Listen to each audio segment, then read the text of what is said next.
చిన్ని గారు చెప్పండి, ఏదైతే లోకేష్ గారు అటు అమిత్ షాని కలవడం కావచ్చు, అవన్నీ పరిణామాలు కావచ్చు, ఎందుకోసం కలిసారు ఏంటి అసలు?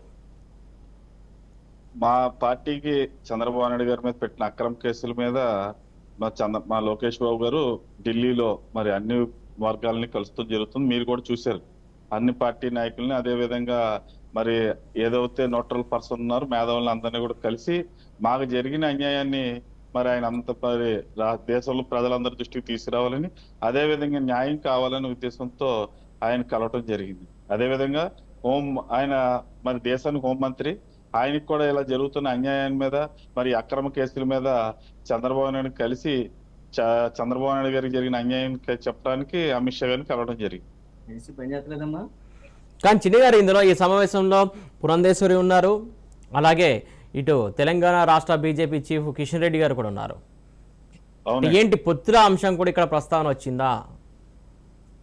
అది పార్టీ చంద్రబాబు నాయుడు గారు మరి ప్రస్తుతం మీ అందరికీ తెలుసు మరి క్లిష్ట పరిస్థితులు ఉన్నప్పుడు వీటి మీద డిసిషన్ తీసుకోవాల్సింది మరి నాయకుడు. అదే విధంగా మీకు తెలుసు జనసేనతో మాకు ఉన్న పొత్తు మరి చంద్రబాబు నాయుడు గారితో మాట్లాడాక ఆ రోజు రాజమండ్రి సెంట్రల్ జైలు అనౌన్స్ చేయడం జరిగింది. అదే జనసేనకు కూడా మరి బీజేపీతో పొత్తు ఉంటుందని మరి జనసేన నాయకులు చెప్పడం జరిగింది. దీన్ని బట్టి మరి బీజేపీ వర్గాలు తెలుగుదేశానికి మరి ఈ రోజు మీ ఏ సర్వే చూసినా కూడా మీకు తెలుసు మరి టీడీపీతో పొత్తు ఈ రోజున రాబోయేది ప్రభుత్వం టీడీపీ కాబట్టి వాటితో పొత్తుల గురించి వాళ్ళ ప్రయత్నం వాళ్ళు మరి లోకల్ నాయకత్వం కూడా చేసుకోవచ్చు. అదే విధంగా మీకు తెలుసు ఈ రోజున సీమాంధ్రులు అందరూ కూడా మరి తెలంగాణలో కూడా పెద్ద ఎత్తున ఉద్యమాలు చేయటం జరుగుతుంది. దానికి మరి బీజేపీ నాయకత్వం కూడా మరి తెలుగుదేశం పార్టీని కలుపుకెళ్లాలనే ఉద్దేశంతో మరి అక్కడ ఉన్న రాష్ట్ర నాయకులు ఇద్దరు కూడా మరి ఏపీ అధ్యక్షుడు పురంధేశ్వరి గాని, కిషన్ రెడ్డి గారు తెలంగాణ అధ్యక్షుడు పురంధేశ్వరి గాని, అదే కిషన్ రెడ్డి గారు కానీ కలవటం జరిగింది.